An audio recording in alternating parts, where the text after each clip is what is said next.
News brief देख रहे हैं आप सब और मैं हूं आपके साथ रूपाली शर्मा। खबरों का सिलसिला शुरू करते हैं। जम्मू कश्मीर के उपराज्यपाल मनोज सिन्हा ने गांधीनगर स्थित पद्मश्री पद्म सचदेव राजकीय स्नाकोत्तर महिला महाविद्यालय में Indian society for training and development के जम्मू चैप्टर के उद्घाटन कार्यक्रम में शिरकत की।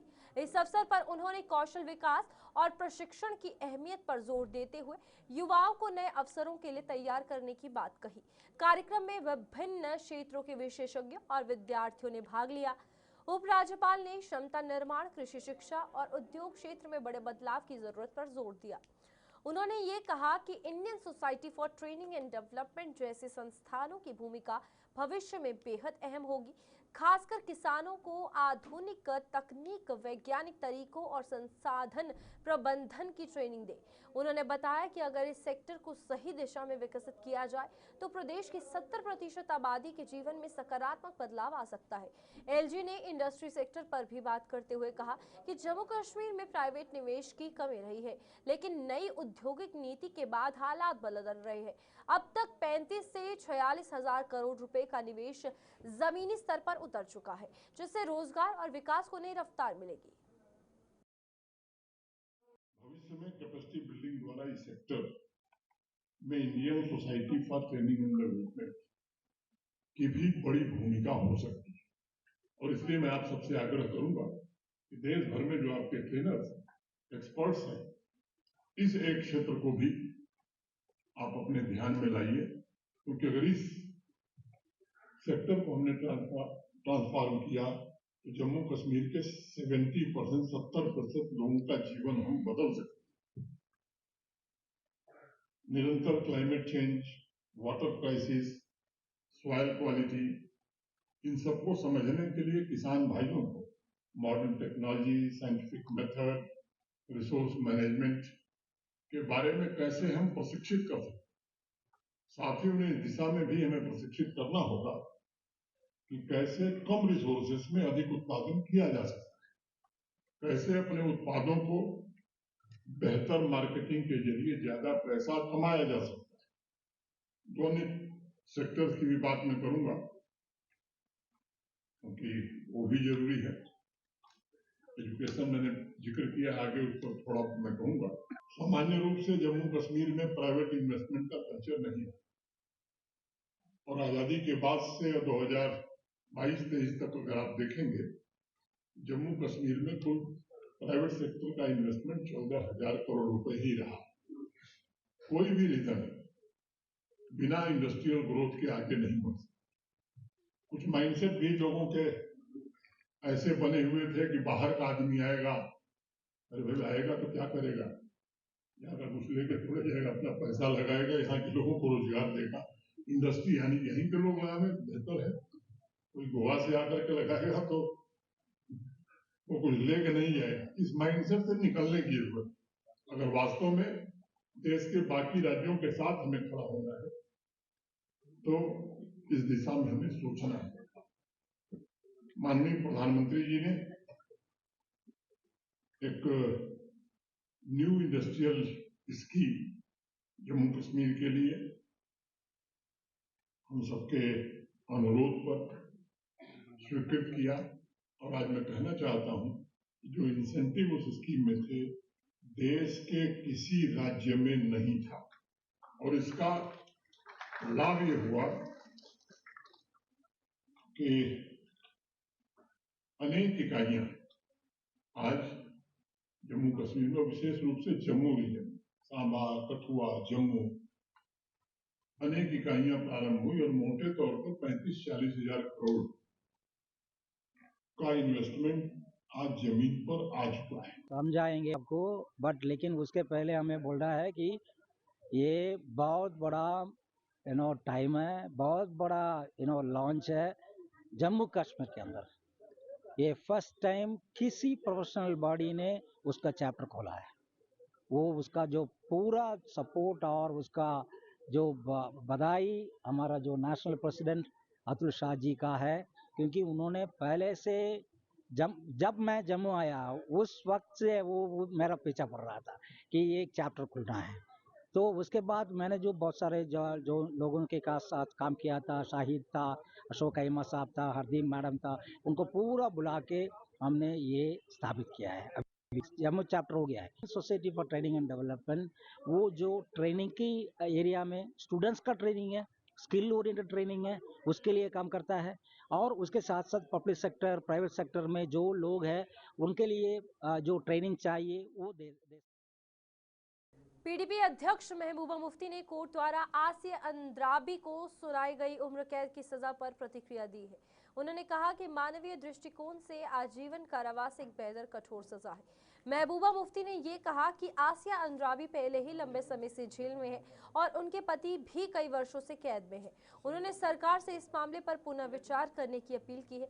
साथ ही उन्होंने कहा कि पूरे देश में आजीवन कारावास की सजा पर व्यापक स्तर पर चर्चा होनी चाहिए।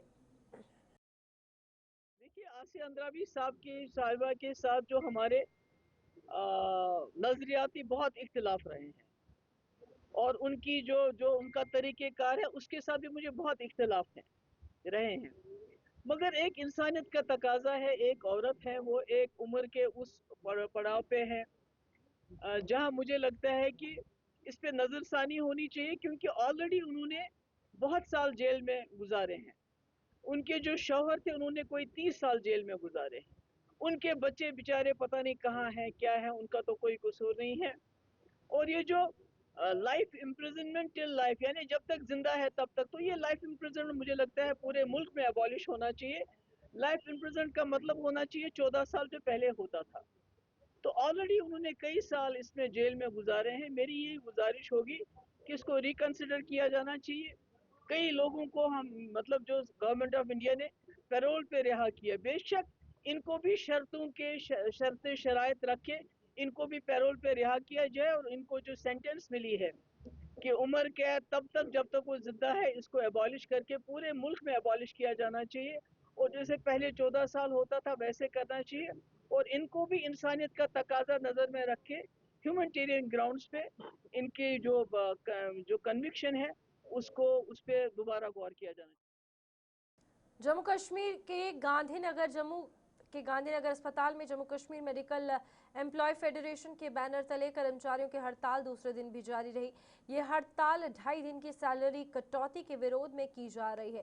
फेडरेशन के अध्यक्ष जसविंद्र सिंह ने सरकार से जल्द इस मुद्दे का समाधान निकालने की मांग की है। हड़ताल के चलते अस्पताल की सेवाएं प्रभावित हो रही हैं, जिससे मरीजों को काफी परेशानियों का सामना करना पड़ रहा है। कर्मचारियों ने चेतावनी दी कि यदि मांगे पूरी नहीं हुई तो आंदोलन और तेज किया जाएगा। ये जो है हम हड़ताल पे नहीं आए। हम इससे पहले जो है माननीय हमारे जो उमर अब्दुल्ला उनको भी हमने रिप्रेजेंटेशन दी है और चौधरी साहब जो है असेंबली में भी मौजूद थे, जबकि ऑनरेबल जो हमारे एमएलए हैं रजौरी के, उन्होंने क्वेश्चन उठाया था। ये हमने सारा डोर टू डोर गवर्नमेंट के जाके जब कोई हल नहीं हुआ, जो लास्ट में जो है इस रास्ते को हमने अपनाया है। ये हम एक नोबल प्रोफेशन से आते हैं, ये हमारा हल नहीं है। हम यहाँ पे बैठ रहे हैं कि ये दिल से नहीं बैठे हुए हैं, लेकिन मजबूरी जब जो हमारी सैलरी जो है हमारी काटी गई, हम यहाँ पे बैठे हैं। बाकी जो हमारा जो स्टाफ है, चाहे वो जम्मू कश्मीर में जितना भी हेल्थ स्टाफ है, वो काम कर रहा है। और हम ऑनरेबल जो डिप्टी सीएम साहब को बताना चाहते हैं कि हम ऑलरेडी शॉर्टेज में काम कर रहे हैं। हमारे जो 40% जो है शॉर्टेज है, फिर भी हमारा जो स्टाफ है दिन रात काम कर रहा है। जम्मू कश्मीर में पैरामेडिकल स्टाफ की हड़ताल दूसरे दिन भी जारी रही, जिससे स्वास्थ्य सेवाएं प्रभावित हो गई हैं। अस्पतालों में ओपीडी और डायग्नोस्टिक सेवाएं बाधित होने के कारण मरीजों को भारी परेशानियों का सामना करना पड़ रहा है। यह हड़ताल 2.5 दिन की सैलरी कटौती के विरोध में की जा रही है। स्वास्थ्य कर्मचारियों का कहना है कि ये फैसला उनके साथ अन्याय है और इसे तुरंत वापस लिया जाना चाहिए। वहीं मरीजों और उनके परिजनों को इलाज के लिए इधर उधर भटकना पड़ रहा है, जिससे हालात और भी चिंताजनक बन गए। मीडिया वाले, सोशल मीडिया, प्रेस मीडिया सबको धन्यवाद करते हैं कि हमारी जो जायज़ डिमांड है ये ऊपर तक पहुंचाए, ताकि ये जो हमारा मसला जल्द से जल्द हल हो। नहीं तो आने वाले दिनों में दोपहर को मीटिंग के बाद जो डिसीजन होगा 2 से 3 दिन का भी हो सकता है बंद, तो उसकी जिम्मेवारी गवर्नमेंट की होगी, ना कि हमारे एम्प्लॉय की होगी। क्योंकि एम्प्लॉय काम करना चाहता है, काम के लिए घर से आता है। ये नौबत आनी नहीं चाहिए थी। ये नौबत जो लाई है, ये सरकार ने लाई है और सरकार मुझे लगता है ये भूल चुकी है। अगर 2.5 दिन की एडिशनल पे दे रहे थे तो सरकार को पता था कि इनकी हमें ज़रूरत है। ये जो मुलाजिम हेल्थ डिपार्टमेंट से रिलेटेड हैं, ये डे नाइट मुलाजिमों की या लोगों की सर्विस के लिए काम करते हैं, लेकिन हमें अफसोस के साथ कहना पड़ता है कि ये जो थोड़ी देर से ये बाहर के लोग यहाँ जम्मू कश्मीर में लगाए गए हैं, ये लोग बिल्कुल ही जम्मू कश्मीर के मुलाजिमों के ख़िलाफ़ हैं या जम्मू कश्मीर की पब्लिक के ख़िलाफ़ हैं, जम्मू कश्मीर के लोगों का नुकसान कर रहे हैं। तो मैं सरकार से ये अपील करना चाहता हूँ कि आप लोगों को ऐसे हरबे इस्तेमाल नहीं करने चाहिए, इसका आपको नुकसान होगा। क्योंकि अभी तक हमारे जो बहुत सारी जो एसोसिएशन है, यूनियन है एम्प्लॉय जॉइंट एक्शन कमेटी की, वो भी इन्वॉल्व नहीं हुई है। तो अगर वो लोग इन्वॉल्व हो गए तो फिर मुश्किल हो जाएगा। और जो आपका हेल्थ डिपार्टमेंट जो है वो एसेंशियल सर्विस के साथ जुड़ा हुआ है। हम नहीं चाहते कि मेडिकल कॉलेज में कोई कल ऐसी सिचुएशन क्रिएट हो जाए जिस वजह से मरीज सफ़र हो जाए और पेशेंट या अटेंडेंट जिन्हें लोग वो सफ़र करें। हमारी सरकार से ये गुजारिश रहेगी कि जल्दी से जल्दी इनकी सुनवाई करो। जम्मू के डेंटल कॉलेज जम्मू में नॉन गेजेटेड स्वास्थ्य कर्मचारियों ने 2.5 दिन की सैलरी की मांग को लेकर हड़ताल जारी है। इस हड़ताल के चलते कॉलेज में कामकाज काफी हद तक प्रभावित हुआ है और मरीजों को भी परेशानी का सामना करना पड़ रहा है। कर्मचारियों का कहना है कि वे लंबे समय से वेतन भुगतान की मांग कर रहे हैं, लेकिन अब तक कोई समाधान नहीं निकला। उन्होंने सरकार से जल्द मांगे पूरी करने की अपील की है और चेतावनी दी कि यदि समाधान नहीं हुआ तो आंदोलन और तेज किया जाएगा। कि हमारे जो 2.5 दिन का ये जो प्रोटेस्ट हो रहा है सैलरी के रिगार्डिंग, इसको जल्द से जल्द बहाल किया जाए। इन गरीब लोगों की जो समस्या है इसको हल किया जाए, क्योंकि ये जो हमारा प्रोटेस्ट हो रहा है ये joint action committee Jammu and Kashmir के बैनर तले हो रहा है। हमने हेल्थ एंड मेडिकल ऑर्गेनाइजेशन और डायरेक्टरेट ऑफ हेल्थ ने मिलकर इस बार जॉइंट एक्शन कमेटी बनाई है, जिसकी अध्यक्षता जो है हमारे सरदार बलविंदर सिंह जी कर रहे हैं। उनकी अध्यक्षता में हम लोग ये धरने प्रदर्शन वगैरह कर रहे हैं जो हमारे साथ इनजस्टिस हो रहा है। हम सरकार से एलजी प्रशासन से भी यही अपील करना चाहते हैं कि जनाब हमारी समस्या को जल्द से जल्द हल किया जाए और हमारे इन मुलाजमों को उनका बेनिफिट दिया जाए।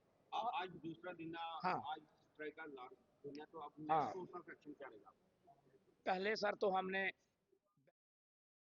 Jammu Kashmir medical employees federation के बैनर तले बिश्नौर उपजिला अस्पताल में कर्मचारियों की हड़ताल दूसरे दिन भी जारी रही। अपनी मांगों को लेकर प्रदर्शन कर रहे कर्मचारियों ने सरकार के खिलाफ नाराजगी जताई। फेडरेशन के ब्लॉक बिश्नौर के प्रधान सरजीत कुमार ने कहा कि जब तक उनकी मांगें पूरी नहीं होती तब तक हड़ताल जारी रहेगी। हड़ताल के कारण अस्पताल की सेवाएं प्रभावित हो रही हैं, जिससे मरीजों को काफी दिक्कतों का सामना करना पड़ रहा है।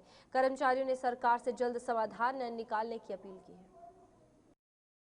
तो आपने हमारा स्लोगन तो सुना ही है कि शौक नहीं मजबूरी है, ये हड़ताल ज़रूरी है, हमारे लिए एक ज़रूरत बन चुकी है। क्योंकि हम कोई नई डिमांड लेके नहीं बैठे हुए कि हम सरकार से कुछ मांग रहे हैं कि हमें कुछ नया दिया जाए। ये तो जो हमारे साथ इंजस्टिस किया है गवर्नमेंट ने, जो हमारी जो 2.5 दिन की सैलरी काट ली है, हम वो एक जो SRO निकाला था इन्होंने जनवरी में, जिसके तहत काटी है, हम चाहते हैं कि उस SRO को रिवोक किया जाए। जैसे कि मैंने पहले भी हमने ब्रीफ किया आपको कि हमें एक SRO है 274 1991 में निकला था, जिसके तहत हमें जितने भी पैरामेडिकल स्टाफ है health and medical education department में हमें 2.5 दिन की सैलरी एज इंसेंटिव के रूप में मिलती है, क्योंकि हमारा staff Sunday gazetted night day 24 घंटे। पुंछ जिले में पूर्व सरपंच एसोसिएशन ने पैरामेडिकल स्टाफ की 2.5 दिन की सैलरी काटने के फैसले पर कड़ा विरोध जताया है। जिला अध्यक्ष सिकंदर नूरानी समेत अन्य पदाधिकारियों ने संयुक्त बयान जारी कर इसे नाइंसाफी करार दिया है। उन्होंने कहा कि पैरामेडिकल स्टाफ दिन रात जनता की सेवा में जुटा है और ऐसे समय में उनकी सैलरी काटना उनके मनोबल को तोड़ने जैसा है। नेताओं ने सरकार से इस फैसले को तुरंत वापस लेने की मांग की है। साथ ही चेतावनी दी कि अगर आदेश वापस नहीं लिया गया तो जिले की सभी पंचायतों के साथ मिलकर बड़ा आंदोलन किया जाएगा, जिसकी जिम्मेदारी सरकार की होगी। देखिए, ये जो हेल्थ डिपार्टमेंट की तरफ से ये जो प्रोटेस्ट हो रहा है कि हमारी ढाई दिन की जो है हमारी 2.5 दिन की जो है पे वो दी जाए, वो काटी ना जाए। ये लोग 24/7 काम करते हैं और एसेंशियल सर्विसेज में आते हैं और आगे अग्रिम रहते हैं काम करने के लिए। तो इनकी मैं यही बात इनकी पैरवी करता हूं और मैं सकीना इट्टू जी से यही कहूँगा कि सकीना इट्टू जी, इनको देखा जाए, इनको अनदेखा ना किया जाए। इस वक्त आप कैबिनेट मिनिस्टर हैं और अगर आज काम ना हुआ तो ये काम कभी नहीं होगा।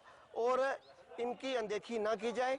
मैं यही कह रहा हूँ कि बहुत सारी समस्याएं हैं, जो वादे सरकार ने किए थे वो सरकार के वादे जो हैं वो उनको अभी पूरे करने चाहिए, और उसके साथ साथ हेल्थ डिपार्टमेंट जो भी है उसको आगे आना चाहिए, और 2.5 दिन की सैलरी जो है वो इनकी रिलीज़ की जाए। ये इनका हक है और इनका हक इनको दिया जाए। मैं एक बार फिर चीफ मिनिस्टर उमर अब्दुल्ला से कहूँगा कि हेल्थ डिपार्टमेंट जो होता है वो एसेंशियल सर्विसेज में आता है और 24/7 काम करता है, और इनको अनदेखा करना बड़ी गलत बात है। और ये भी हमारे भाई हैं और हम इनके साथ शाना बशाना खड़े हैं। मैं अपनी तरफ से आपका शुक्रिया अदा करता हूँ। अगर ये इनकी 2.5 दिन की पे देते हैं तो ये एक बहुत बड़ा मसला जो है उसका हल निकले। कि जो हमारा मेडिकल स्टाफ है उनकी 2.5 दिन की तनख्वाह इन्होंने काटी है, और वो 24 घंटे अवाम की सेवा करते हैं। अगर मेडिकल वाले ना हो तो हमारे जो लोगों की बहुत परेशानी है। तो लिहाजा मेरी ये गवर्नमेंट से अपील है कि जो उनकी 2.5 दिन की तनख्वाह है उनको दी जाए। कोविड में इन्होंने बहुत काम किया, ना इन्होंने दिन देखा ना रात देखी, और इतनी मेहनत से ये लोगों की सेवा कर रहे, और गवर्नमेंट क्या इतनी हो गई गरीब के वो मुलाजमों की 2.5 दिन की तनख्वाह काट रही है। लेकिन अगर अभी तो महकमे वाले जो मुलाजिम हैं वो स्ट्राइक पर हैं। अगर उनका मसला हल नहीं हुआ तो हम पूरी वाम जो है उनके साथ हैं, और उनकी जो है 2.5 दिन की तनख्वाह जल्द से जल्द बहाल की जाए। अगर बहाल नहीं करेंगी तो कल जो है हमारी मौजूदा सरकार एनसी की और गवर्नर साहब को ये हमारी अपील रहेगी कि वो जल्द से जल्द इसका हल करें, नहीं तो हम सड़कों पर आएंगे, इनका साथ देंगे। ये जल्द से जल्द इनकी 2.5 दिन की तनख्वाह। मैं समझता हूँ कि मजबूती की तरफ जा रहा है, क्योंकि अगर पैरा मेडिकल स्टाफ ना हो तो आपको मैं बताता चलूं कि कोविड में जहां हमारी अमवात हुई उससे बढ़कर यहाँ बहुत बड़ी जो है कोविड के अंदर बहुत बड़ा तूफान खड़ा होता। पैरा मेडिकल ने अपनी जानों की कुर्बानी भी दी और खड़े रहे डटकर, और जब भी जम्मू कश्मीर में कहीं भी हेल्थ सेक्टर में जब भी परेशानी हो तो हमारा पैरा मेडिकल स्टाफ जो है पीछे नहीं हटता, बल्कि दिन रात जो है वो काम करता है। और उनको जो है 2.5 दिन की जो एक्स्ट्रा जो सैलरी है वो मिलती थी 2.5 दिन की, लेकिन हमारी मौजूदा सरकार ने सुनने में आया कि वो जो है उसको उस सैलरी को काटने जा रही है। मैं ये कहना चाहता हूँ कि आपको जम्मू कश्मीर के लोगों ने इसलिए चुना कि यहाँ जम्मू कश्मीर के लोगों के हाथ मजबूत करेंगे, लेकिन आप तो यहाँ पर अगर पैरा मेडिकल की 2.5 दिन की जो सैलरी है वो काटने जा रहे हो। सनास्तर स्थित ट्यूलिप गार्डन को पर्यटकों के लिए खोल दिया गया है, जिससे क्षेत्र में पर्यटन गतिविधियों को नई रफ्तार मिलने की उम्मीद है। उद्घाटन समारोह में रामबन के विधायक अर्जुन सिंह राजू मुख्य अतिथि के रूप में शामिल हुए। इस मौके पर बागवानी विभाग ने विशेष कार्यक्रम आयोजित कर पर्यटकों का स्वागत किया। गार्डन में खिले रंग बिरंगे ट्यूलिप फूल पर्यटकों के आकर्षण का केंद्र बने हुए हैं। स्थानीय प्रशासन को उम्मीद है कि इससे क्षेत्र की अर्थव्यवस्था को भी बढ़ावा मिलेगा और बड़ी संख्या में पर्यटक यहाँ पहुंचेंगे। बढ़ा जा रहा है तो इसको मैं बताऊं तो वो अतिशयोक्ति हो जाएगी। वो कहते हैं कि इसको बताने की ज़रूरत ही नहीं है कि जहां हम इस वक्त खड़े हैं ये वो जगह है। मुझे लगता है कि जम्मू कश्मीर का अगर आपने ट्यूलिप गार्डन इंदिरा गांधी वाला प्रियदर्शनी वाला देखा होगा तो मैं उसके बराबरी तो नहीं कर सकता हूं, लेकिन उससे कम भी नहीं है कि जिस किस्म के इस पूरा इसका आप देखिए किस किस्म की ये है और कितनी मेहनत की है महकमे ने इस पूरे बाग को सजाने में। और मैं आपके माध्यम से सिर्फ इतना ही कह सकता हूँ कि इस बाग को जो है ये ट्यूलिप गार्डन को जो है ये देखने के लिए जब तक इसमें हमारे लोग आएंगे नहीं, जब तक जम्मू सूबे के लोग आएंगे नहीं, जब तक वो अपने टूरिज्म के जो पोटेंशियल वाला जो इलाका है सनासर है इसकी खूबसूरती को देखने के लिए नहीं आएंगे, तब तक जो है हमारा ये ट्यूलिप का जो है ये वो बिल्कुल अपने वो उसका ये कोई फ़ायदा नहीं आएगा। और जहाँ पर आके आपको कैसा लगा? मेरा नाम यज्ञा कुलश्रेष्ठ है और मैं हैदराबाद से आई हूँ।